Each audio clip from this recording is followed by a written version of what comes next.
Right guys, it is Kieran from Red Devil Weekly, and we are back again to preview Manchester United's first Champions League game since the start of last season really. Obviously our European road was a little bit bumpy. We got to the final of another European competition in the Europa League. Unfortunately, we couldn't do the business, but our European journey starts once again, this time tomorrow against Young Boys in Switzerland, a team which we have beaten a previous time before under Jose Mourinho. I'm sure you remember the 3-0 win, Pogba scoring twice, Martial rounding off a pretty comfortable victory really in that sense. But we're back and I think we've got a better team. We've got a much better team, and who knows where the next season will take us, especially with the players we've got. Some saying we're one of the favourites in terms of trying to go for the Champions League. Some people saying that we still don't have enough firepower. Let's see. Who knows who's going to be there in St. Petersburg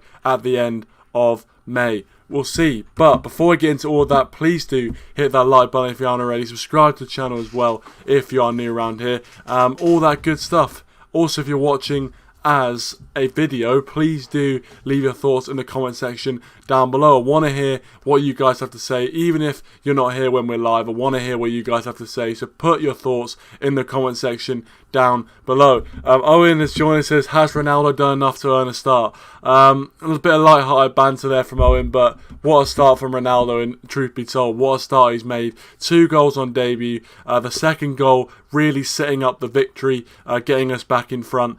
He is a phenomenon, as a lot of people will say. He is a phenomenon, and he is here to stay hopefully for the next 2 seasons, get us back to where we belong, and he is Mr. Champions League. I know people go on about Champions League Varane, but Cristiano Ronaldo is Mr. Champions League, the top goal scorer in Champions League of all time. No one comes close to Cristiano Ronaldo. I think he's got the most knockout goals as well, so he is an absolute phenomenon when it comes to the Champions League, and it's so good to have him on our side. It really, really is, especially after 12 years of him not being on our side and giving us a few thumpings. I mean, obviously he played against us for Real Madrid where they knocked us out.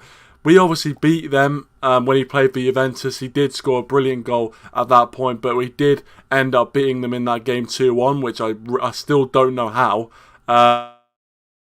Grab. But Ronaldo obviously is someone who, even at the age of 36, still knows how to score. He still knows where the net is, and the posts don't move. I've heard a lot of people talking about how he's fit, he hasn't got it in the legs, but the posts do not move. The goal does not move, and Cristiano Ronaldo certainly knows how to fight. It's about him.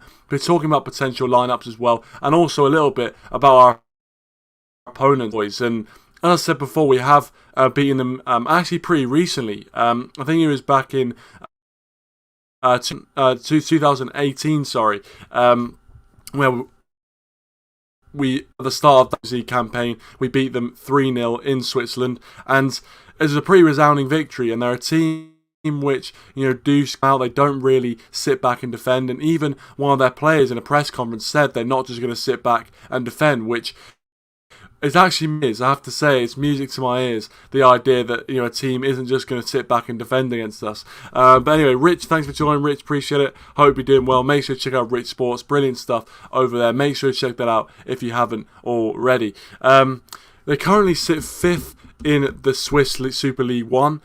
They've played 5 games. They've got 8 points. So not the best start of the season, but obviously they're not the best team in that league. There's only 10 teams in that league actually. I can't say I'm a big expert on the Swiss league, but I can't believe there's only 10 teams in it, to be honest. But they are 4th in the table right now. Basel and Zurich ahead of them in 1st and 2nd. Serviette as well in 3rd. So they've made an up and down start. They've only actually lost 1 game so far this season, so they've only got 1 loss under their belt, and they've actually played more games than us. Obviously they've played 5 games, we've only played 4, so you could argue the match fitness thing might come into play, but realistically I don't think it will. And I think we'll have too much power for them. I really, really do. I mean, obviously they had some decent players the last time we played them, the likes of Mbabu, people like that. I don't see many players on their team that will give us any trouble. I really, really don't. I don't see many players that are on their books right now that really worry us. And to be honest with you, it should be that way. We are Manchester United. We're going there, and even though, listen, there's no guarantee of us winning any game of football. It doesn't matter whether it's Young Boys, doesn't matter whether it's Man City. There's no guarantee of us winning anything. But one of the players they do have, actually, is a bit of a coincidence, is the guy that got sent off against us for Southampton. He obviously got sent off in the first few minutes. We won 9-0, the rest is history. I think his name's Alex Jankovic. I think he came on, he actually started, it was his first professional start, and he obviously got sent off, but he will be playing for Young Boys. I'm not sure if he's in the starting 11, but he's definitely in the Young Boys squad, so that's one to watch out for potentially. Apart from that, no one really that stands out in terms of personnel, in terms of name. But as I said, it's going to be an interesting watch, I think, because obviously on paper we should win. It's our first game back in the Champions League, and since obviously we started last season, and it's one of those ones where we have to make sure we do the job. We have to make sure we don't take them for granted. Last time we took a team for granted away from home, a team that we should have beaten in the Champions League, was obviously Istanbul, and we ended up winning or losing the game 2-1. So, you have to be clinical in these situations. You've got to be on it, and even if it is Young Boys who on paper we should be putting to the sword relatively comfortably, we still need to do the job. We still need to get the 3 points and get a good start in the group. Rich says, I remember them playing Spurs a few years ago. Yeah, I know. They did play Spurs a few years ago. I can't remember the result, but I do remember they did play Spurs.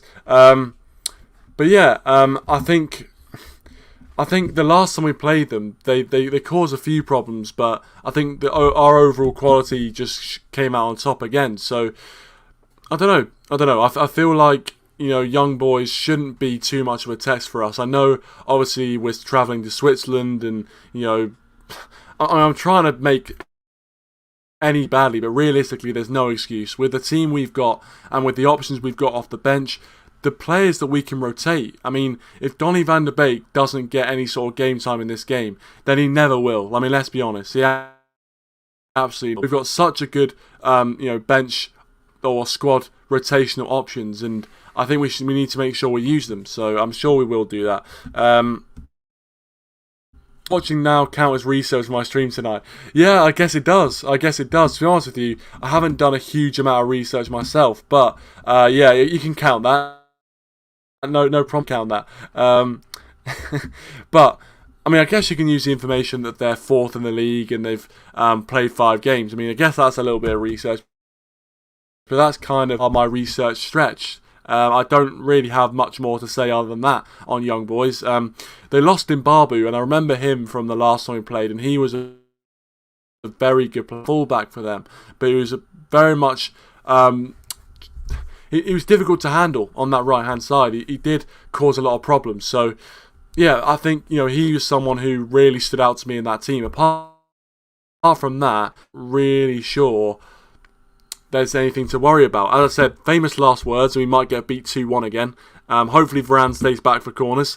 But I think, apart from play for them anymore, there's not a lot of options. I don't see much quality options. But again, if they do play well as a team, and I think if they actually do play well defensively and are well organised defensively, I think they'll be a tough nut to crack, because we saw against Newcastle for the first half, it was actually difficult for us to break. On paper, we should have absolutely murdered them, and in the end, obviously, it was 4-1.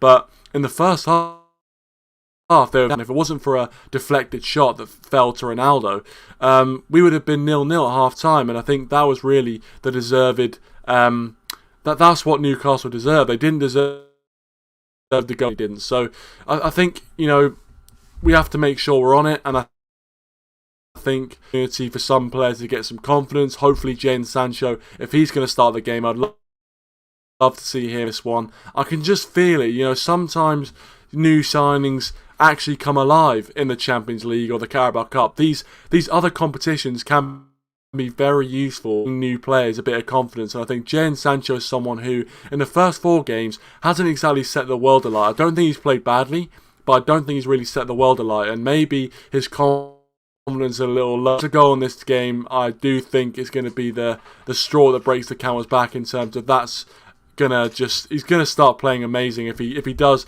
get a goal in this game. It will just start the stats. So yeah, I think hopefully Sancho plays. I think he will play in this one. He will get on the score sheet and be influential. And yeah, that'll mean his confidence goes up, hopefully. Rich says, I'm not sure my guest will have done any research. Yeah, I don't know. I mean, I'm looking forward to see who that guest is. But anyway, make sure you channel as well at 10 o'clock tonight. I mean, I'm just thinking about it. I know exactly who you're talking about. Just thinking about it. Make sure you check out Rich's channel for that preview on there. But listen, I've got a predicted lineup. Yes, I've actually been bothered to put a graphic on the screen, and it will be coming up very, very shortly. But I think this could be the time for a bit of rotation. And I think Ole will wait a little bit. I don't see there being like wholesale changes in terms of 5 or 6 changes. I think maybe 1 or 3 changes. I don't think we'll see a massive change because you do need that momentum, especially early on in the season, to be able to have that momentum and to create good runs of form. You have to have momentum. So I don't think Ole's going to change too much. But I think he might change. So with that being said, I'm going to get up my predicted 11 for this game. And let me know your guys' predicted 11 as well in the live chat section below. So here it is. Here is the predicted 11 that I've gone with. And it's a pretty strong 11. In fact, some people would say it's our best team. But I've gone for a bit more of an attacking lineup, especially young boys. And in the Champions League, you need to score. We need to get a good win early on to give us that confidence. So that's what I've gone with. I've put Dalot on the right-hand side instead of Wan-Bissaka. I think Ole might look to rest Wan-Bissaka and to put Dalot in. I think, obviously, Wan-Bissaka, some people are saying in the first 4 games, hasn't exactly been up to standard. And I wouldn't be surprised if he gets a rest. So I'm going to put Dalot in there. I think we'll see Varane, Maguire and Shaw keep their places. I don't see too many other players that can take their place. Teles coming in for sure. I think Solskjaer does like that solid partnership at the back. I have put Van de Beek in. I've put Donny Van de Beek team. Now, a lot of people say, well, with Ole's track record, having a prediction of Donny Van de Beek in the team is a bit ridiculous. But I have gone with it. I have gone with Donny Van de Beek there. I think he'll play in a... I really do. I think we have seen Pogba, Van de Beek and Fernandes in a team together before. But I think he'll play a pretty attacking lineup, and that we'll see Van de Beek, we'll see Fernandes and Pogba in that midfield, and hopefully we'll be able to see Pogba push on a little bit more, because last time Pogba played in Switzerland against young boys, actually, he scored a brace, did best, and score goals. And then we've got the front 3. I mean, look at that front 3 on paper. Sancho, Greenwood and Cristiano Ronaldo. That is what I've gone with. I said there'd be a little bit of rotation. I've only changed 2 players in there, but it's still such a strong line as we're going to have on the bench as well. It's scary, absolutely scary. But that's what I'm going to go with. Let me know your thoughts on that. Krishna, thanks for joining, mate. Appreciate it. Hope you're doing well. Says 4-2-3-1. Fred will start in place of Matic. Yeah, I think there is definitely a case to be had for Fred starting in place of, because I think Fred probably would have started this game if it wasn't for all the stuff that happened in Brazil in the week in the international break. I think Fred probably would have slotted in where Van de Beek is. So you could be right. Rich says that's a very strong lineup. Yeah, I think it is. It's probably arguably up there with our strongest lineup, really. I mean, if people think Van de Beek's in our strongest lineup, I don't think that Dalot is better than Wan-Bissaka, in my opinion, especially defensively. I think Dalot apart defensively against a really solid left winger. So I think Wan-Bissaka's better defensively. I think Dalot's probably better going forward. So I think in a game like this, when we have to attack the really impose ourselves on young boys, I think Dalot would be the perfect player to put there, and especially because of his partnership with the team and just a general link there. So I think Dalot is a great addition to that team in place of Wan-Bissaka, although I do still think that Wan-Bissaka is better defensively. Thoughts? Rich says Lindelof potentially, yeah. Lindelof obviously in a team and only pair next to Raphael Varane, and I think that is a good question. I actually think it could be a partnership because you've got that big man, little man partnership actually between the two. Although saying that, you would have thought him and Maguire would have been the perfect thing, but really. So, I think, having Lindelof next to Varane is a pretty solid option. I think Ole could do that. Obviously, Maguire's the club captain, so he's not going to be dropped. But yeah, it could definitely work if Maguire was to get injured like he did last season, because I actually think Lindelof defensively is not a terrible defender. He's definitely not as good as Maguire or Varane, but he's not terrible. So having him next to Varane would be the perfect mix, and I'll feel bad for Lindelof at that point because it would have meant that after all this time when we've been trying to find the person to play alongside Lindelof, all of a sudden once we found it, with Maguire's in his place. I feel a little bit bad for him, but obviously that's the game. Adam, MEFC Daily, thanks for joining, mate. Appreciate it. Let's go United. Of course, mate, of course. Owen saying, I guess we're not planning to defend at... the defence picks itself, and I think we've been pretty solid defence. Obviously, yeah, Donny van der Beek being in that starting 11, he does have defensive capabilities, but I feel like against young boys, we have to look at their 11 and give them a little bit of respect. We can't give them too much respect. We can't sit off young boys. I mean, listen, I know they're... I know, they're in the Champions League for a reason, and as I said, you can't disrespect them too much, but we should have the quality going forward. It's young boys. And listen, I don't think we're going to blitz them, but I think we'll have most possession and we'll have a lot of chances. And I think with that lineup there, I can't see us not winning the game. The method of, we'll score more than you. We should definitely score more young boys with that lineup. And defensively, I think the back line can handle young boys. It's a pretty solid, back four. Varane like a Rolls Royce recently. Maguire hasn't been as good, but I think next to Varane, he's been doing all right. Shaw obviously has been brilliant. So I think that back four with De Gea playing the way he is looks very, very solid to me. I can't see too many problems. I think their stadium is called the Wanksdorf Stadium. I think it's called something like that. Owen says battering. Hopefully, I agree. I mean, as I said, we need to get off to a good start in the Champions League group. Atalanta. Certainly, we need to take the games which we should be winning and win them comfortably. That's how, even if you have a stumble during your Champions League campaign, get through and you can still, get through to the next round, even if you do lose a couple of games here and there. Unfortunately, that loss to Istanbul kind of meant that we had to play well in every other game we played, and then towards the end we just didn't do that. We lost to PSG and Leipzig games. So in the end of the day, you need to win those games that you're expected to win and win them comfortably, because it does matter. Goal scored, goal difference, all that good stuff does matter. So in these sort of games we do need to win them comfortably.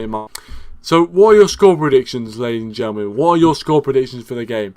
I'm going to go with another 3-0 win to Manchester United. I think it's going to be the scoreline as it was the last time we went to Switzerland to face young boys. I reckon Ronaldo will get on the scene. He's missed the Champions League. I'm going to say Pogba again. He loves going to Switzerland, so I'm going to say Pogba as well. And I'm going to say Bruno Fernandes. I'm going to go Pogba, Fernandes, and Cristiano Ronaldo. That's my prediction. 3-0 Manchester United. Get the job done. Back home to going to London next, actually, to face West Ham in the league, and that should be an interesting one. I think West Ham are a fairly decent side. Yes, obviously, they didn't do the best against Southampton, obviously playing in that game, but that's preview for another time. That's a preview for another game. We're going to focus on the Champions League, and also want to ask you guys as well, as just a general topic. Do you think we have a chance of winning the Champions League this season? What are our realistic chances of winning the Champions League? Do you think we've got the squad to do it? Do you think the fact we don't have that world-class CDM is enough to derail our chances? Let me know your thoughts in the live chat right now. Also in the comment section below as well. Owen says, if Hendo was fit, he'd be straight in the 11, but such is life. I'm not sure if that's true. I'm not sure if that's true, to be honest. I think De Gea is playing well. And I think in the Champions League and Premier League, you play your best side. Simple as that. You have to play your best team. And I feel like Henderson is not in Manchester United's best team at the moment. And I know there'll be some people that will disagree with that. But Henderson is definitely not in our best team right now. On form especially. I mean, he hasn't really played in the last few games. But there's no way he's in our best team. Rich, great minds think alike, Rich. Rich asks, how far do you think we can go in the Champions League this season? Personally, I think we'll probably end up semi-finalists. I think semi-final is where we'll get to. I think right now, in terms of what we've got, we're a very tournament team in that we often rely on individual brilliance to win us games. And in tournament football, it's not about who's the best, over 90 minutes. It's about who turns up to the occasion. Who's better on the day. And you know what? I think we've got the players to pop up and bring us out of holes, win us games from nowhere, and I think that's what you need to do to get through in tournament football. As I don't think we're gonna win the thing. I don't think we're actually gonna win at all. I don't think we're gonna win the Champions League. I'd love to win the Champions League, but I just think there's a few too many strong candidates or stronger candidates than us. But I still think we've got a chance. I think probably we're in the top 5 or 6 teams going for it this season. Adam says, PSG versus United. United win 4-3. Ronaldo scores a hat-trick. I hope so, mate. I hope so. Matthew, thanks for joining. Says, are you sleep-deprived, Owen? I think he is. He's on the happy pills, I reckon. He also says, hope the final doesn't go to pens. Hashtag DDG. Why have you got to bring that up? Why is that in your mind? I mean, having agendas against players from your own team, it's just sad, isn't it, ladies and gentlemen? Hit that like button if it's sad that there's people who've got agendas. Hit that like button. Adam, are you going to put the link in? I might put the link in for a little bit, although I'm not planning on being live for that long today. But you know what? We can stick the link in, and you can have your prediction and things like that, and have your say, because I haven't actually got people on the channel for a while. So yeah, you know what? Let's stick the link in, see who comes on and has their say, because I want to chat to you guys. Really want to see what you guys are saying. Obviously, the first game back in the Champions League, and our game isn't even the most interesting one of the day. I can't remember the other ones, but I think there are some decent ties going on. Our group, we actually got pretty lucky. There's not a lot happening in our group, to be honest. So Owen says, talking of agendas, what are your thoughts on McTominay, Kieran? I think McTominay is a brilliant footballer. I think that McTominay probably, as of right now, is our best CDM option. And I think that he's not the finished article, and I have criticised him when he needs to be criticised. You're acting as if I don't criticise him when he needs to be criticised, but realistically I do. So, you can say that if you want, but in the end of the day, I feel like I'm pretty fair on that. I'm pretty fair. And I think, unfortunately, in your point of view, looking at you, I feel like if it isn't much when De Gea does well, but when Henderson does well, obviously it's all over your newspaper. So in the end of the day, you have to be fair, and you have to give credit where it's due, and then give my opinion. And I'm not sure if you really do that. As I said, if you agree with me, hit that like button, guys. If you agree with me. Anyway, as I said, I put the link in if anyone wants to join. We'll be probably wrapping up around the half an hour mark. Right, can someone just time out? He's just used a word that I don't like on this channel. Can you just time out? Yeah, we don't say that G word around here. We don't say that. You're gonna get timed out if you use that word. You're gonna get timed out. Right, well, I think we've got Adam for the last 5 minutes of the stream. Also, I've just turned him off. Adam, if you can hear me, mate, I'll probably be the next 5 to 6 minutes, but I'm happy to have you on to give your score predictions and things like that and give your thoughts. So, Adam, it's great to have you back on. what are your general thoughts going into this game? Are you confident? Do you think there's any potential for an upset? Or do you think that Manchester United, Ronaldo, run through Young Boys? I mean, I think you might want to rephrase that statement, but yeah, I think... I think so, yeah. Actually, yep, you're right, you're right. I think, are they going to... you know what, you carry on. We should win versus Young Boys. If not, then it would be pretty fucking terrible. But, you know, we've got Ronaldo, the best player of all time. Don't you dare say that Argentinian midget. You know, if the team's strong, then we should win 4-0. I don't know if you heard, but Pogba, it looks like he might be signing a new contract, which could be good for us. Yeah, if we play our strongest team, then we should run through them. Oh, god damn it. You know, that team. And Owen, what is it with your David De Gea agenda? Just because Owen, be honest, does he have Dean Henderson posters on his wall? I haven't seen them. He probably keeps them in his drawer. I haven't seen them, but he's definitely got a bit of an agenda. I think we can all see that. But yeah. Mr. Bobajango, by the way, thanks for joining, mate. Appreciate it. Hope you're doing well. He says, "Hey, Kieran, 4-0 to United if the team is strong." And Owen goes 5-1. No way we're keeping a clean sheet. Well, that's not surprising. But what are your predictions, Adam? What is your prediction? 5-0. 5-0. I like it. Confident. I really want you. I just wanted to see Owen's reaction if United sold Henderson. Oh god, yeah. I mean, he's on 120 grand a week at the moment. Sold James.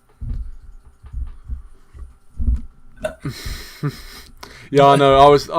I can't believe we sold him to a rival. You know, I can't believe we got rid of Dan James. He's probably our best winger. No, I'm joking. But you know, I think we got a decent amount of money for him. You know, about 30 million. So, I mean, we were able to reinvest that in the squad. So it's not a bad thing. It's not a bad thing. Owen says, "I just appreciate him more than anyone else does. Yeah. No agenda." I'm not sure, mate. I'm not sure. But who thought of naming the team Young Boys, man? I have no idea. Their stadium name's even worse. Man United will bypass Young Boys, because then, do you know what? It sounds sus because everything done in 2021, fuck's sake. But, you know, I think we should win. If we don't, then I think someone might just be getting the sack.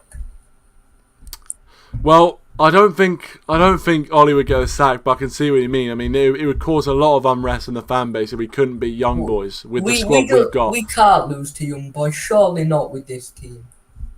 You would think so, but I mean, stranger things have happened.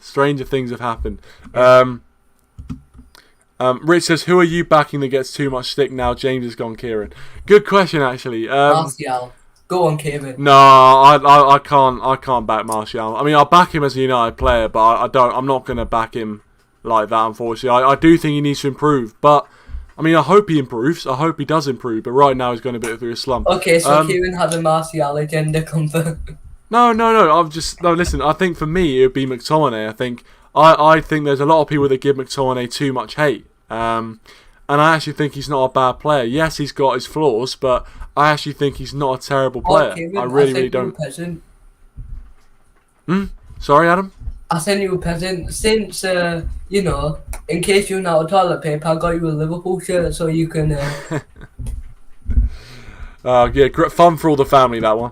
Owen says, "Kieran is in love with McTominay." I'm not in love with McTominay. I just feel like he is a little bit underrated. I feel as if, the difference between an agenda and just kind of liking a player is when you like a player, yes, obviously you big up their strength a little bit more than their weaknesses, but you still point out the weaknesses. With Henderson, you big up Henderson, but then have to feel the need to really poo-poo David De Gea. Like, and I don't understand he that. says he don't have an agenda, but why does he always mention De Gea's worst parts? I know, exactly, Adam. I think we're all asking the question, and we all know the answer as well, because he has an agenda. Yeah. De Gea is better than Henderson. Seeing how well connected you are with the Glazers when the interview again, I told you we're not using that. Just because he's ginger and they're ginger does not mean they're connected. That's how it works. We all know each other. We all know each other. I think the Glazers. I'm not going to speak on the Glazers because it's going to clip. Knock them out with a bat, Roy Keane style. Oh well. I mean, it's a cricket bat because I used to play a bit of cricket, so maybe it's a cricket bat. What position? Batsman. No. I think I was like a number 5 batsman. Yeah, I bowled a little bit. I'm a bowler. But yeah, I was a little bit of an all rounder, but I was less of a. I was a bit of a jack of all trades, master of none, if you know what I mean. Mr. Bobber Django says McTominay is a great ankle biter, perfect off the bench to play. Sorry, I've read that completely wrong. Mr. Bobber Django says McTominay is a great ankle biter, perfect off the bench to break play up and see out a match, but nowhere on Carrick level. Definitely not. Yeah, I mean, I think that's a good comparison, or a John O'Shea. But yeah, I mean, Michael Carrick, he was so underrated. He was probably up there with the best Man United players I've seen. Very underrated. Played quite a long time as well. He played obviously until, I think, 2016, 2017? I think he had his testimonial in 2018, so he played up until 2018. A lot of longevity. I thought he was fantastic, and I agree with Mr. Bobber Django. He's probably not on that level just yet. Owen says Fred McTominay is like picking out 2 blokes who've nicked your wife. Well to steal somebody else's joke. But yeah, obviously both of them probably are going to be out for this game, so it'll either be Donny van der Beek or Matic, or maybe both. Who knows? No, I mean, thing is, in my predicted lineup, I have put Donny van der Beek. Of Man United in training, and they're doing the spin race, and Ole shoots Donny in the leg. Alright, yeah. Oh god, sorry, just taking you off the screen again. Owen says, or husband if the Arsenal podcast is what. Right. Okay. On that note, Adam, final question I want to ask you before we wrap this up. How far do you think we can go in this year's Champions League? Final. Do you think we can win that final? Yeah. I don't know why. I have a feeling PSG will flop, I really do. Do you reckon too many cooks will spoil the broth? Too many firepower. You've got Mbappe, who desperately wants to go to Madrid. Neymar and Messi. And then you've got, the rest of the team. And the thing is, we all know Ronaldo's better than Messi. I mean, Owen probably thinks Messi's better, but... we all know Ronaldo's clear of Messi. A lot of people don't think that, though. A lot of people think the other side as well. They just have a United agenda. If Ronaldo was going to City, they'd be calling him the best player of all time as soon as he goes to United. He's 36, he won't be able to do it. And all I have to say to them is, Sue! Yeah, well, he did that twice on the weekend. Hopefully he's doing it 3 times tomorrow. But Adam, thanks for joining us, mate. Appreciate it. Always good to have you on the channel. It's great to finally have you back. And it's great to have calls back on the channel as well. So cheers for coming on, mate. Appreciate it. And cheers to everyone who has tuned in. Really do appreciate it. And I'll be joining you tomorrow for the match reaction for the Young Boys game as well. And hopefully we've got a win to talk about. And I think we will have a win to talk about. I am... Don't you dare jinx it, kid. Kind of reserved when it comes to Man United predictions, but this time I'm going with a 3-0 win. Pretty comprehensive. The Young Boys, challenging us too much, but hopefully my words for me in the arse. But until then, thanks for watching, guys. Thanks, Adam. Appreciate it. Hope you're doing well in yourself, and thanks for coming on, mate. Appreciate it. And I'll see you all in a bit. Cheers.